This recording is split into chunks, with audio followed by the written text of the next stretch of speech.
Oke, selamat siang semua.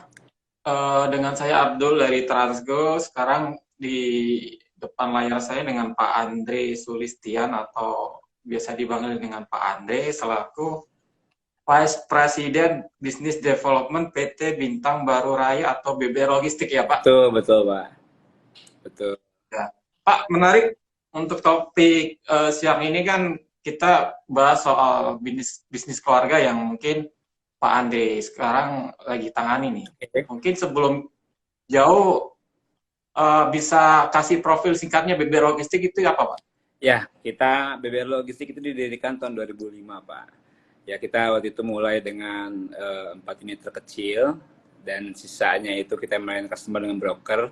Tapi seiring dengan berkembangnya waktu, agak susah nih kita jadi broker, dikarenakan requirement customer, kedua, komitmen kita terhadap customer, dan komitmen supplier atau vendor terhadap kita agak berbeda. Jadi mau nggak mau kita harus jadi perusahaan aset base, ya kan, untuk sebenarnya melayani customer kita lebih baik. Nah, customer kita saat ini beragam, dari fast moving customer good, raw material, ada juga oil and gas, ada juga chemical, ada juga otomotif. Ya, beragam sih, tapi Oke. paling banyak mungkin 60% sih fast moving customer good. Termasuk online juga ya. Oke. Ya. Baik. Ini udah masuk tahun ke berapa ya, Pak, untuk BB Logistik ya, Pak? Ini mau ke 17, Pak. 17. Iya, Oke. 17. Nah, menariknya ini kan BB Logistik kan didirikan oleh ayah dari Pak Andre nih, dan Pak Andre baru bergabung di 2007 ya. Ya, Ya, mungkin bisa ceritakan awal bergabungnya seperti apa Pak waktu itu, Pak? Karena kan waktu itu masih sangat muda, Pak. Walaupun sekarang masih muda sebenarnya. iya, ya, kita sih muda terus sih. Jiwa sih. Iya. Jadi begitu lulus SMA, saya langsung bekerja. Siangnya kerja ya di BBR, malamnya kuliah, ya kan. Hmm. Eh, Ya dijalin aja begitu ya, tiap tiap hari ya. Walaupun memang agak sulit untuk bagi waktunya sih. Jadi ya kita kerja sambil kuliah. Jadi kita kerja kerja di awal-awal itu ya jadi supir, jadi kerani di berbagai customer, ya kan, jadi mekanik, apa aja lah dikerjain, dari pokoknya yang berhubungan dengan bisnis, ya berkaitan dengan bisnis BBR, saya kerjain. Maaf, Krani itu apa, Pak? Kalian itu checker, Pak, lebih kepada bisa dibilang korlap ya, koordinator lapangan.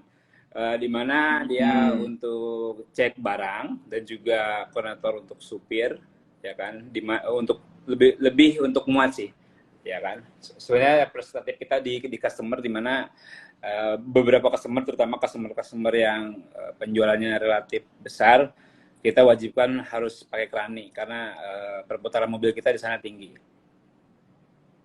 Oke. Artinya Pak Andre memulai ini benar-benar dari level staff ya? Ya, dari level kuli kita, Pak. Oh iya, kita dulu punya, ada namanya divisi konsol. Divisi konsol itu jadi kita gabungin beberapa customer, sama lah kayak paket ya, beberapa customer dalam satu mobil. Ya kerjaan saya sampai malam itu, ya kadang-kadang nggak kuliah, sampai malam itu ya muatin muatin barang ke mobil gitu, dicampurin barang ke mobil. Makanya dulu sih nggak usah nge-gym. Hmm. Bagus badan saya dulu, kurus, karena masukin barang ke mobil. Kalau sekarang kan enggak, banyak kan duduk di kantor. Udah alami ya, Pak, nggak perlu nge-gym lagi gitu ya? Iya, kan harus nge-gym, kalau enggak Hmm. agak enak.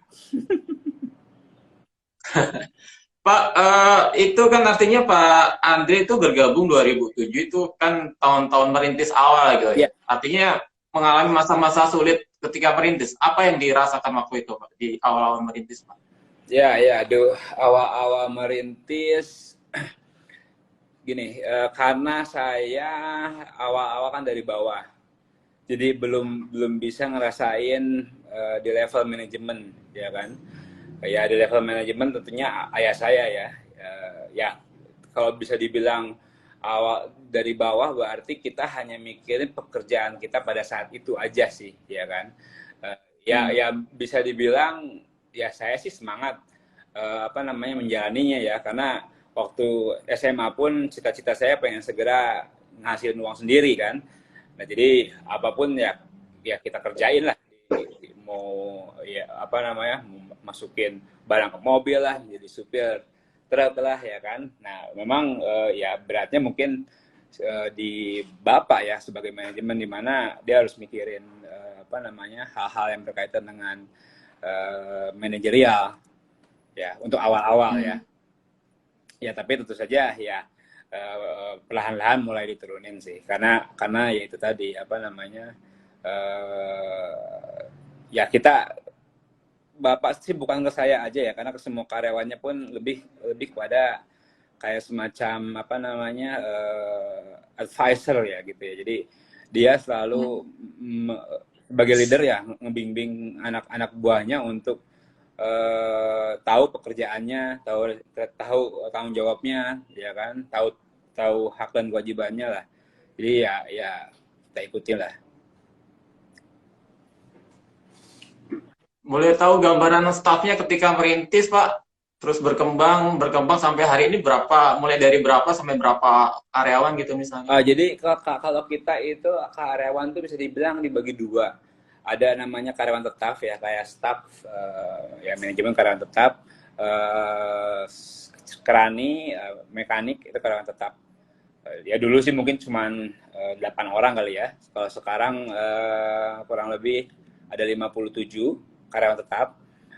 Sisanya ya 27. sisanya itu mitra kerja. Mitra kerja itu ya pasti supir ya.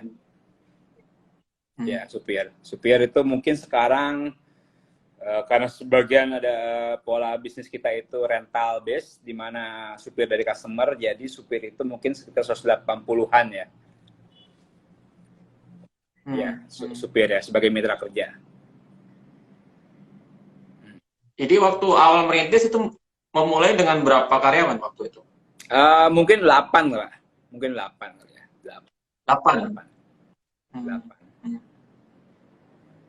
Nah, selama atau waktu awal mungkin Pak Andre masuk, atau mungkin sampai hari ini itu pernah nggak merasa diremehkan dengan apa ya, privilege Pak Andre sebagai anak owner gitu? Ya. Dan oleh siapa, dan bentuk remehnya itu seperti apa gitu? Ya. Mungkin pernah kali ya, cuman tidak disampaikan secara langsung ya kan. Karena kan budaya kita sungkan dan sebagainya. Pasti saya sebagai anak baru ya kan. Gini, Pak Abdul, walaupun kita perusahaan keluarga, belum tentu tidak ada namanya politik perusahaan. Di mana-mana ada, termasuk di BBR ya, politik perusahaan itu ada. Tapi karena saya memulai dari bawah, ya kan, saya punya namanya sense of belonging, ya kan, rasa memiliki BBR yang besar, di mana bagi saya kan, saya ini kan dua. Pada saat itu saya adalah karyawan dan owner, ya kan. Buat saya tujuan perusahaan lebih penting dibandingkan personal achievement saya. Jadi bisa jadi saya diremehkan, dan juga saya tahu tidak masalah selama itu bisa membuat tujuan perusahaan tercapai, ya kan. Kan itu bisa ada apa namanya caranya ya. Kalau diremehkan itu kadang-kadang orang memandang rendah seseorang tuh, mereka tidak tahu apa yang akan terjadi pada mereka kan. Kita kan kalau dipandang rendah, oh jadi tahu karakternya ya kan. Ya mungkin kita bisa kita apa namanya dalam tanda kutip manfaatkan ya. Kan ini kan skill manajerial juga, di mana ya kita pura-pura aja nggak bisa, suruh dia kerjain kan, kerjaan kita lebih gampang. itu privilege diremehkan orang ya. Jadi buat saya sih nggak masalah diremehkan, dan mungkin pasti pada saat itu juga ada beberapa karyawan yang meremehkan, tapi buat saya tidak masalah, karena ya itu tadi, tujuan perusahaan saya sebagai owner lebih penting dibandingkan personal achievement saya. Hmm, hmm, hmm. Hmm. Nggak usah baper gitu ya, Pak. Intinya, Pak. Ya, pertama saya itu nggak ada urat malu, kedua juga malu-maluin. Ya, ya. Jadi nggak pernah baper kalau saya, nggak pernah baper ya. Hmm, Ego hmm. saya agak rendah. Jadi kalau Oke. misalkan apa namanya ada karyawan yang terlalu apa namanya ke bosnya itu terlalu yes man atau terlalu apa mengeluh-keluhkan, buat saya itu agak geli karena saya Hmm, hmm. tidak suka ya kan, karena buat saya kerja mah kerja aja gitu ya kan, apa namanya eh, nggak usah cari muka dan lain sebagainya gitu kan. Hmm, hmm, Jadi hmm. apa namanya ya itu tadi kita bisa dari diremehkan kita bisa jadi senjata kita sih. Hmm, hmm. Pak, ini ada pertanyaan mungkin langsung bisa dijawab, Pak. Ini dari Oh, dari Denwin siapa ya? Lakova. Ini orang Bandung juga nih, jangan lagi sama Mbak Dersi nih. Apa nih? Cara Iya, ini pertanyaannya cara pengembangan bisnis dari oke. yang cuma mungkin karyawan Oke. 8, jumlah 8 karyawan sampai sekarang gimana, Pak? Modal nekat. Modal nih. Modal nekat tapi harus dibarengi dengan kemampuan. Ya kan? Modal nekatnya dalam arti kita gini,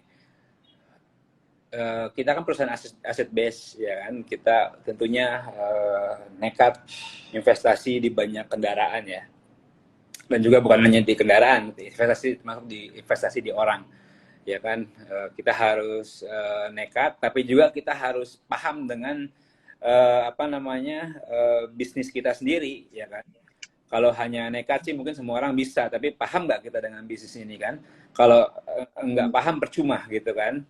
Jadi ya tentunya pada saat kita expand dan yang perlu digarisbawahi dari mulai awal kita sudah memakai sistem ya kan. Dulu kita Oke. diketawain mobil dikit aja pakai sistem gitu kan.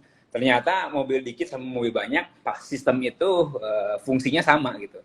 Jadi mempermudah tugas kita Hmm, untuk melakukan apa namanya operasional ya. Jadi tentunya sistem sih yang sangat berpengaruh. Di situ kan terlihat semua transaksi kita. Dan itu pun menjadi bankable ya, di mana dari sistem kan transparan. Kelihatan transaksi kita, hmm, terlihat cost kita, laporan keuangan bisa di-generate di situ ya kan. Itu jadi bankable di mana ya kita bukan siapa-siapa. Jadi akhirnya ya banyak leasing dan bank yang membiayai kita, ya kan? hmm, hmm, Hmm. hmm. Baik, baik. Artinya nekat yang dimaksud bukan berarti benar-benar nekat, nggak? Pasti ada perhitungan gitu, Pak. Ya? Ya, nekat dengan perhitungan lah. Nekat dengan, Hmm, hmm, hmm. ya, Baik. Mengawali 2007 itu kan langsung dimentori oleh ayahnya sendiri, Om, gitu, Pak. Ya? ya. Itu selain mungkin dari bapaknya atau ayahnya, siapa mentor bisnis Pak Andri? Ada banyak. Ya, saya sebutin satu-satu ya. Mungkin ada Pak Haji Parna ya. Pak Haji Parna, saya bukan hanya apa namanya belajar bisnis sama Pak Parna, tapi juga kadang-kadang diskusi mengenai hidup. Ya kan, ada juga Pak Hartono Gani. Kalau Pak Hartono Hmm, Gani, saya lebih banyak berdiskusi mengenai masalah teknis kendaraan, teknis truk, hmm, teknis teknis apa namanya peraturan-peraturan pemerintah, dan juga apa namanya idealisme dia ya yang luar biasa. Ada hmm, juga Pak Budiman, mentor saya juga ya, sekarang masih di BBR, di mana banyak ngajarin saya dari awal lah. Dan satu lagi Bu Eka. Bu Eka oke. mentor dan teman sekaligus Eka Lorena apa ya? ya. Eka siapa? Ya, Eka Lorena oh, atau bukan, siapa? ada Bu Eka. Bu Eka itu tadinya karyawan BBR, sekarang sudah nggak, dia Oke. udah berbisnis kuliner sekarang. Jadi dengan Bu Eka ini agak unik ya kan, karena setiap hari kita kayak berantem. ya kan, berantem dalam arti diskusi dan debat, karena pola pandang dia sama pola pandang saya terhadap masalah itu berbeda, tetapi tujuan kita sama. Jadi akhirnya kita banyak diskusi, debat, ya kan, brainstorming lah ya. Jadi itu tuh yang saya agak kangen nih sama Bu Eka nih. Shout out to Bu Eka nih, ya kan. Ya, Bu Eka sehat-sehat terus ya dan keluarga di sana, Bu. Kalau lihat. Amin, amin. Mm-mm.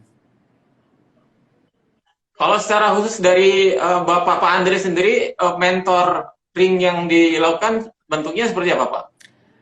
Wah, kalau sama Bapak banyak. Kalau sama Bapak ya satu tentunya ya pertama misalkan dalam bisnis ya, cara kita men-treat customer, ya kan, dalam hidup cara memperlakukan orang lain, ya kan. Lebih teknis lagi bagaimana cara menghitung harga, bagaimana cara menghitung cost, apa namanya, kalau di jabarin gini nggak cukup sehari kalau sama Bapak. Banyak sekali soalnya. Prinsipnya untuk khususnya untuk bisnis muda atau yang sedang merintis itu kita butuh mentor untuk memulai atau mengembangkan sebuah bisnis gitu ya, Pak. Ya, menurut saya sih perlu, Pak, karena apa namanya, kadang-kadang perlu ada yang satu, kita perlu ada pendapat lain, ya kan. Walaupun pendapat itu berbeda, kadang-kadang berbeda pada saat itu, ternyata begitu kita sadari bisa jadi akhirnya pendapat dia yang betul kan. Itu pertama, kita butuh pandangan lain, perlu pendapat lain mengenai bisnis, ya kan. Ya kedua ya, kalau yang masih muda kita harus banyak belajar lah dari yang udah banyak pengalamannya ya. Karena apa namanya, ya itu tadi, pengalaman kan nggak bisa dibeli kan. Mungkin dengan banyak diskusi, apa namanya, pengalaman dia yang berpuluh-puluh tahun bisa kita serap dalam beberapa bulan misalnya gitu. Ya kan, walaupun tidak semuanya ya, tidak semuanya, karena pengalaman berpuluh-puluh tahun nggak bisa dipelajari hanya dengan beberapa malam gitu. Tapi ya apa namanya, menurut saya perlu mentor.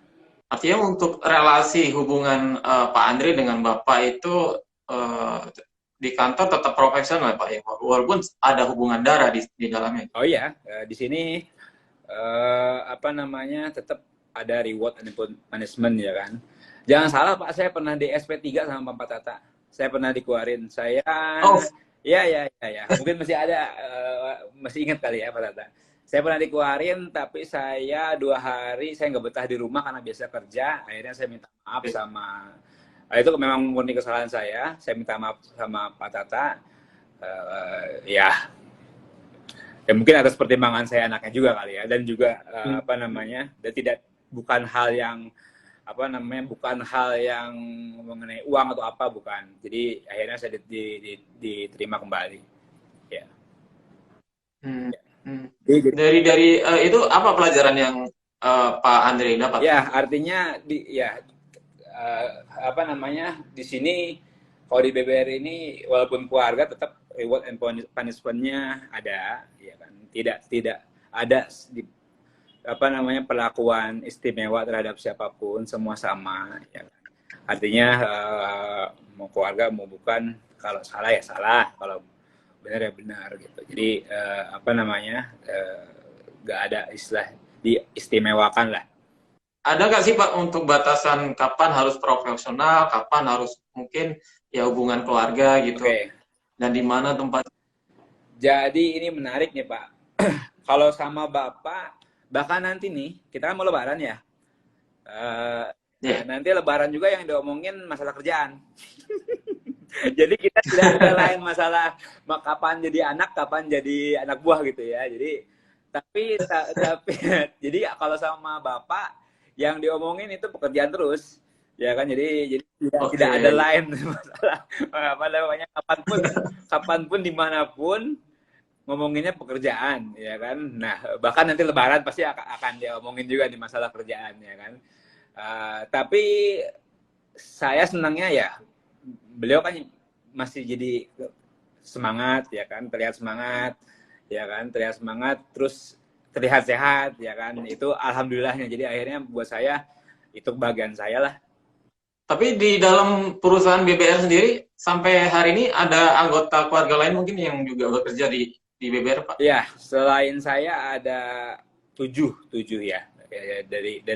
Yo. Dari 57 orang itu ada 7 keluarga, ya kan, baik langsung maupun tidak langsung. Ya hampir hampir 10% kali ya, hampir 10% ya.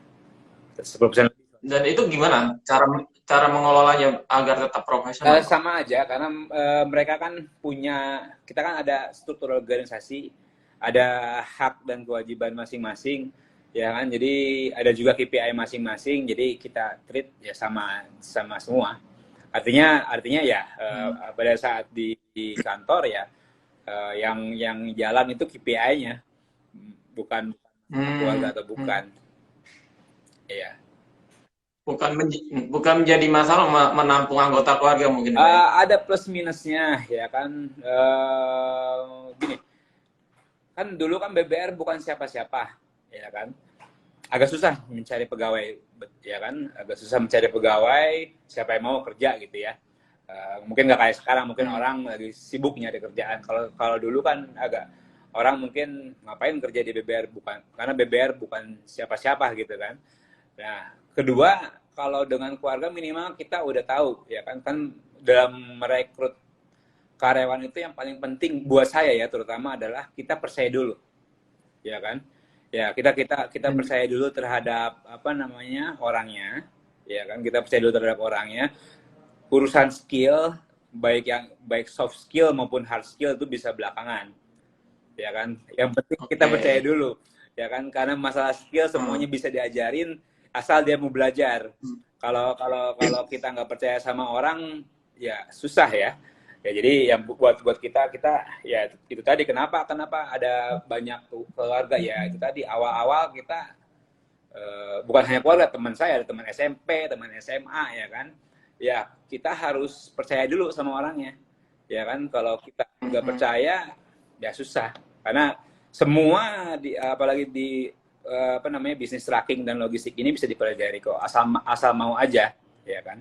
Asal mau aja Hmm. mereka bisa belajar, termasuk saya juga kan sampai saat ini masih belajar dan awalnya pun nggak tahu apa-apa kan. Jadi kelemahannya mungkin lebih ke effort untuk melatih dari nol ya untuk yang mungkin anggota keluarga atau orang-orang dekat gitu ya, Pak. Betul ya, yang melatih dari nol tapi ada keuntungannya turnovernya rendah. Hmm. Oke. Menarik, menarik. Iya.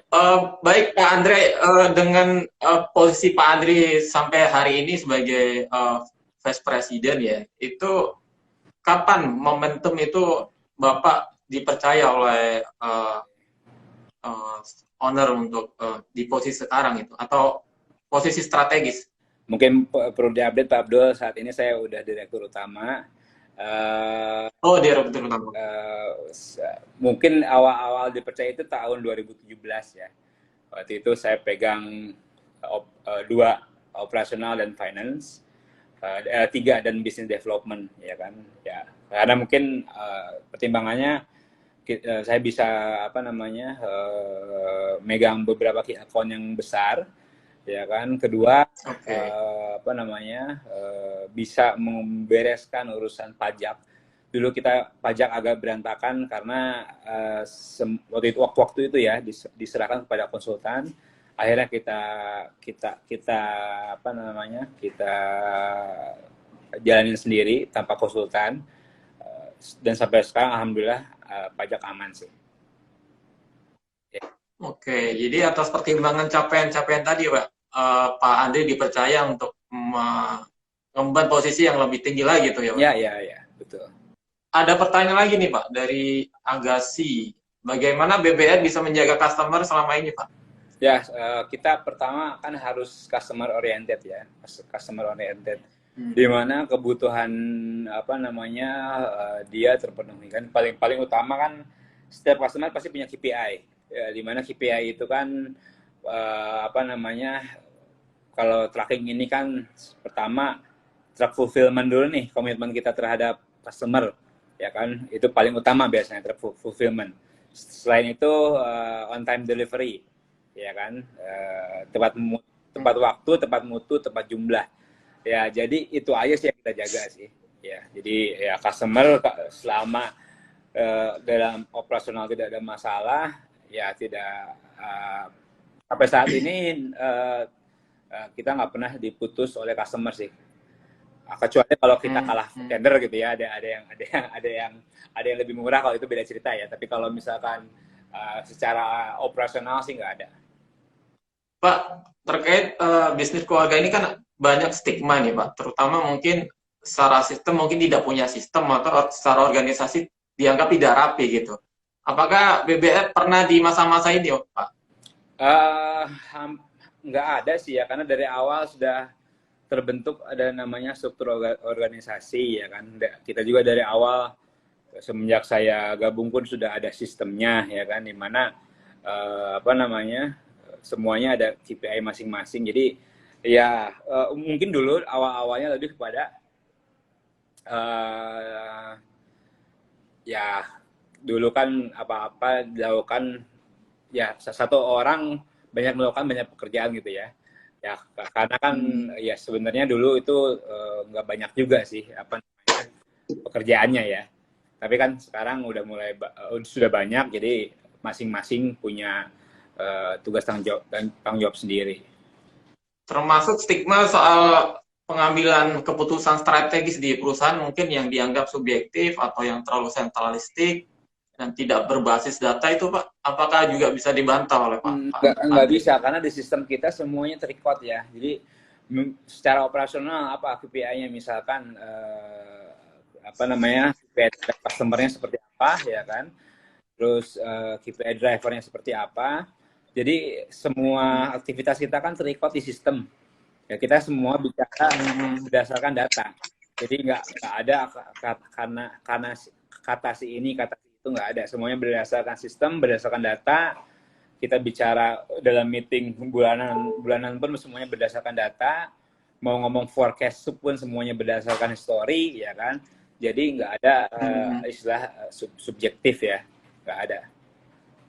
Baik, artinya ketika mungkin 2008 BBR sudah memulai digitalisasi bisnisnya, itu menjadi titik awal gitu Pak untuk menjadi profesional gitu ya, dan secara tersistem gitu. Ya dari awal Pak, dari 2005 pun sudah ada sistemnya. Jadi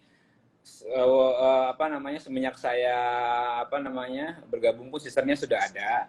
Walaupun memang ya kita sekarang sudah memakai cloud base ya kan.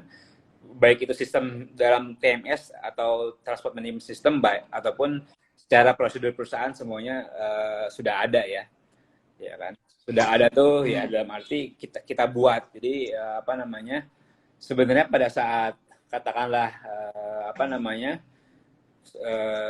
misalkan saya nggak ada selama 1 bulan misalnya, itu tetap BBR jalan karena semuanya sudah tersistem. Walaupun mungkin 2005 atau 2008 sudah mulai digitalisasi, mungkin bisa kasih gambaran Pak, transformasinya sampai hari ini, apakah ada perubahan untuk digitalisasinya gitu? Ya, awalnya sih lebih kepada sistem, kita bicara transport management system ya. Ya, TMS ya, awalnya hanya TMS biasa, semua transaksi penjualan diinput, cost diinput ya kan, merambah saat itu merambah tambah akuntingnya ya kan, jadi bisa generate langsung ke laporan penjualan ya kan. Terus ditambah lagi maintenance report ya kan, inventory report, semuanya masuk. Sekarang kita by web base ya kan, dimanapun bisa kita akses, baik melalui laptop maupun handphone ya. Jadi ya itu tahapannya sih. Dan juga sekarang kan ya kita memang dari dulu juga sudah pakai GPS ya. Bahkan GPS kita pun sudah terkonek dengan sistem kita. Jadi tampil kita tidak perlu melihat ke web provider, tetapi dari sistem kita sudah terlihat GPS-nya. Jadi sudah terkonek semua. sempat kan dari BBR itu ada rencana untuk melantai bursa Pak Ya, atau IPO Pak. Itu apakah jadi pertimbangan untuk BBR untuk semakin profesional ke depan? iya, iya. Dulu sih rencananya seperti itu, Pak. Cuman karena pandemi kita batalkan ya. Dan juga sampai sekarang kita belum kepikiran lagi untuk IPO. Mungkin mungkin belum saatnya lah eh, untuk saat Hmm. ini. Dan itu sudah dipikirkan konsekuensinya sebagai perusahaan keluarga Pak nantinya. Oh ya, ya sudah sih. Cuman ya karena nggak jadi ya kita udah nggak mikirin lagi. Maksudnya ditunda atau nggak jadi nih Pak? Lebih kepada nggak jadi dan belum perlu sih. Oke. Ya, Artinya waktu itu pertimbangannya Pak untuk lebih expand bisnisnya untuk mendapat pendanaan baru atau iya ya gimana tadinya untuk IPO? untuk expand bisnis ya kan apa namanya untuk kita join partner dengan perusahaan lebih besar ya kan kita juga ada beberapa kali sudah di apa namanya di approach oleh perusahaan besar yang saya nggak perlu sebut namanya di mana ya apa namanya ya kita lihat sih lebih baik saat ini sih masih bisa di handle sendiri sih Baik, ya. baik. Baik, terakhir Pak Andre, mungkin sekarang sudah di puncak istilahnya sebaik untuk karirnya gitu. Mungkin sebagai pribadi capaian eh, apa atau target dari Pak Andre ke depan untuk BBR atau secara Ya, pribadi?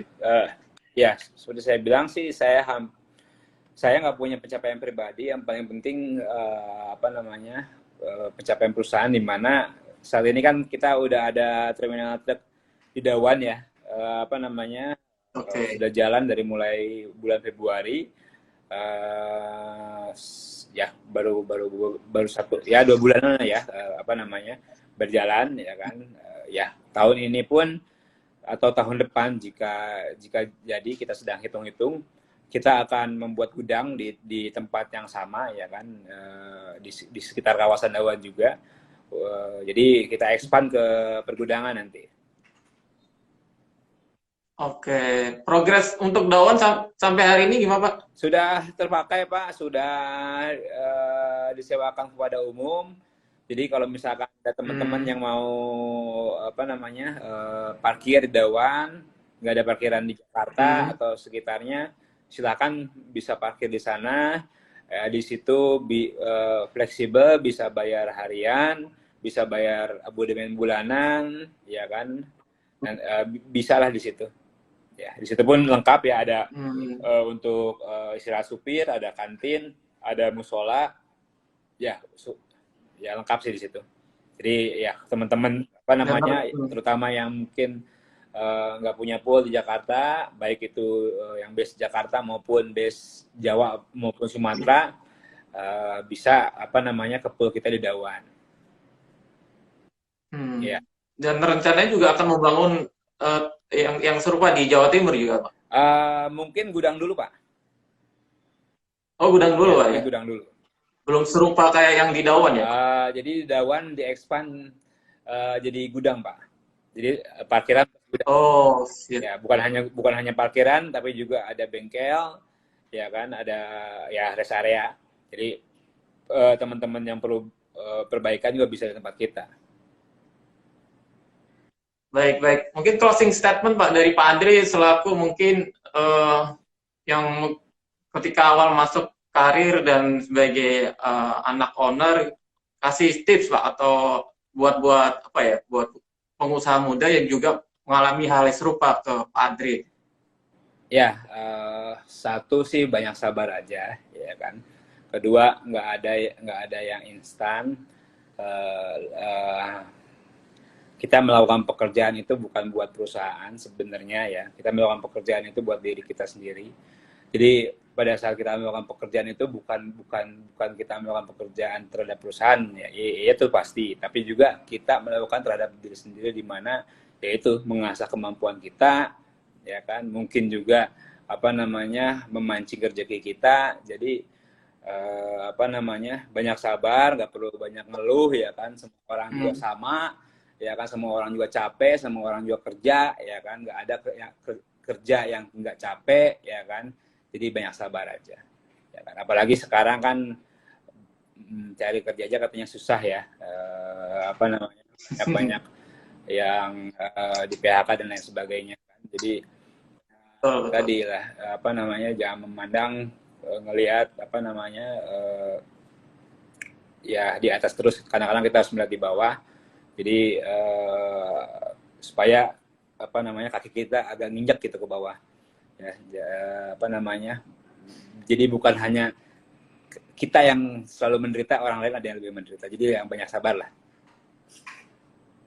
Baik, baik. Oke, terima kasih Pak Andre waktunya Pak Andre. Sukses buat BBR Pak Ya, dan sukses buat Pak Andre Pak. makasih Pak Abdul, ya sukses buat Transgo, buat Isigo juga Pak Dersi, ya kan. Amin, Ya, amin, ya, amin. ditunggu bulan Bandungnya Pak Oke, Dersi. baik, baik, baik. Selamat siang Pak. Assalamualaikum. Salam ya, siang semua.